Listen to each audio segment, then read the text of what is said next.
Rapunzel by Brothers Grimm. There were once a man and a woman who had long in vain wished for a child.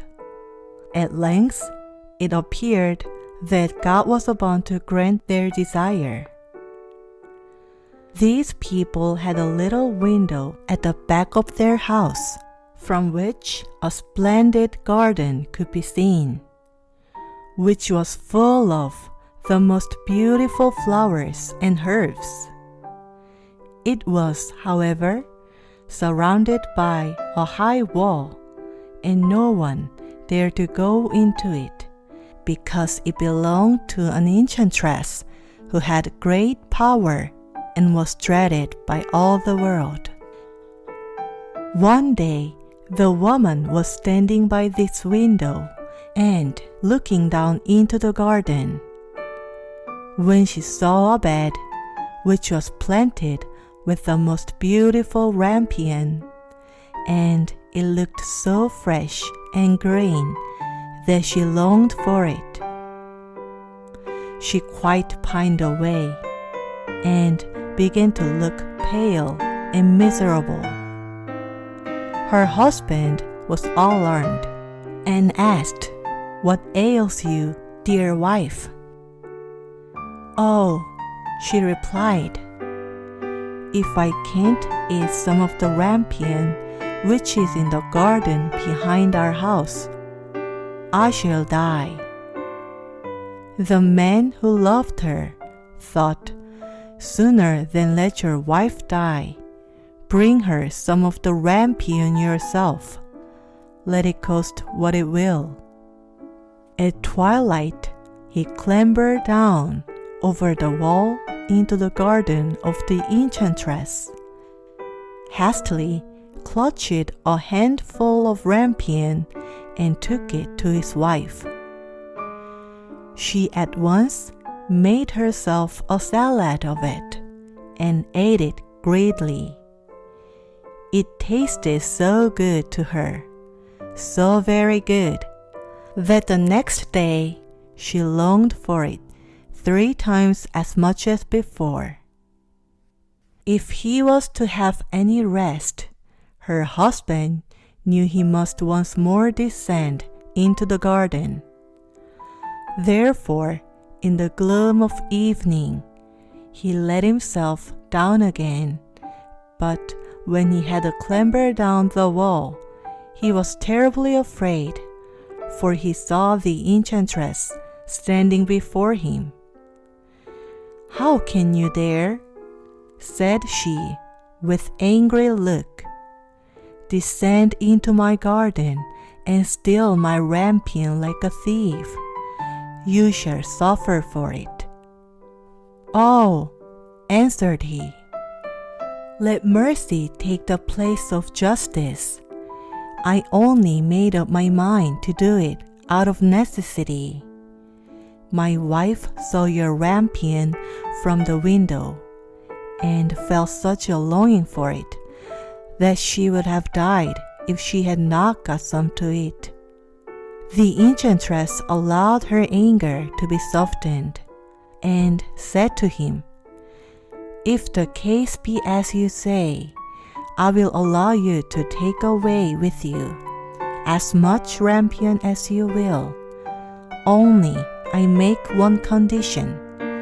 You must give me the child, which your wife will bring into the world. It shall be well treated. I will care for it like a mother." The man, in his terror, consented to everything. When the woman was brought to bed, the enchantress appeared at once, gave the child the name of Rapunzel, and took it away with her. Rapunzel grew into the most beautiful child under the sun. When she was 12 years old, the enchantress shut her into a tower in the middle of a forest. The tower had neither stairs nor door, but near the top was a little window. When the enchantress wanted to go in, she placed herself beneath it and cried, "Rapunzel, Rapunzel, let down your hair to me." Rapunzel had magnificent long hair, fine as spun gold, and when she heard the voice of the enchantress, she unfastened her braided tresses, wound them round one of the hooks of the window above, and then the hair fell 20 ells down, and the enchantress climbed up by it.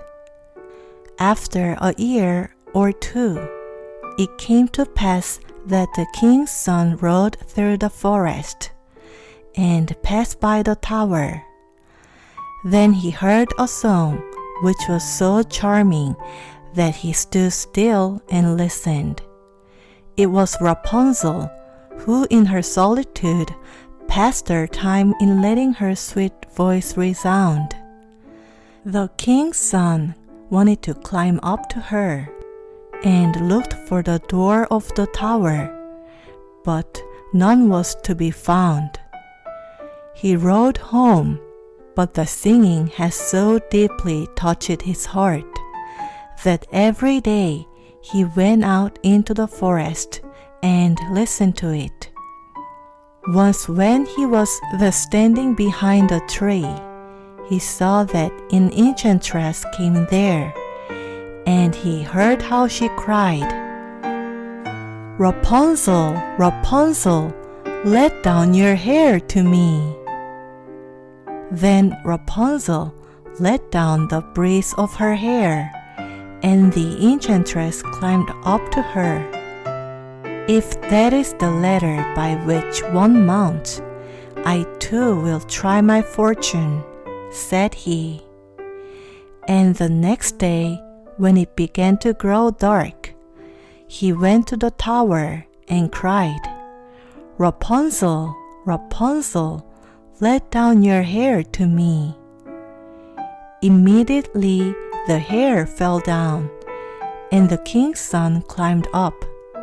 At first, Rapunzel was terribly frightened when a man, such as her eyes had never yet beheld, came to her. But the king's son began to talk to her quite like a friend, and told her that his heart had been so stirred that he had let him no rest, and he had been forced to see her.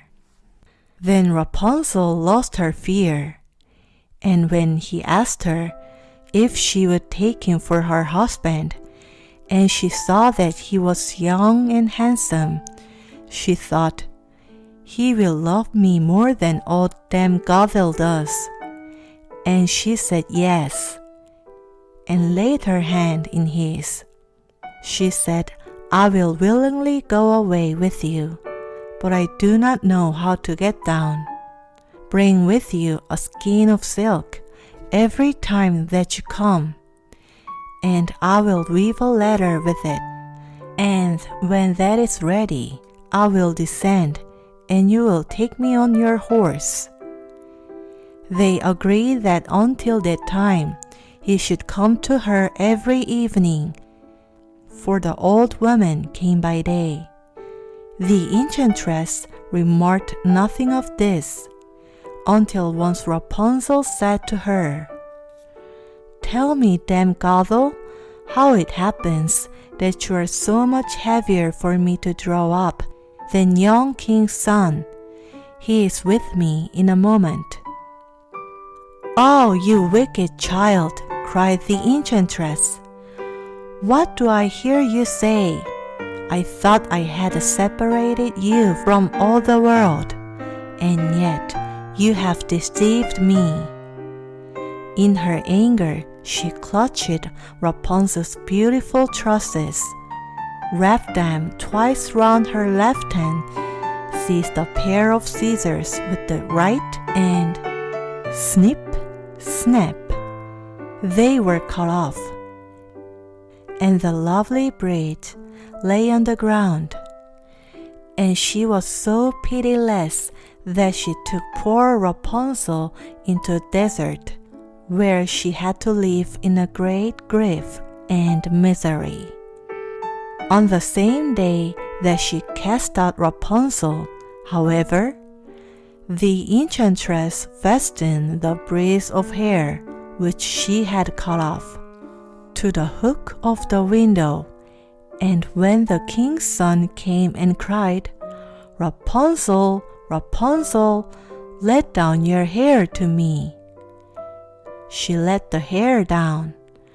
The king's son ascended, but instead of finding his dearest Rapunzel, he found the enchantress, who gazed at him with wicked and venomous looks. "Aha!" she cried mockingly. "You will fetch your dearest, but the beautiful bird sits no longer singing in the nest. The cat has got it, and will scratch out your eyes as well. Rapunzel is lost to you. You will never see her again." The king's son was beside himself with pain, and in his despair he leapt down from the tower. He escaped with his life, but the thorns into which he fell pierced his eyes. He wandered quite blind about the forest, ate nothing but roots and berries, and did naught but lament and weep over the loss of his dearest wife. Thus he roamed about in misery for some years, and at length came to the desert where Rapunzel, with the twins to which she had given birth, a boy and a girl, lived in a wretchedness. He heard a voice, and it seemed so familiar to him that he went towards it, and when he approached it, Rapunzel knew him and fell on his neck and wept. 2 of her tears wetted his eyes, and they grew clear again, and he could see with them as before. He led her to his kingdom, where he was joyfully received, and they lived for a long time afterwards, happy and contented.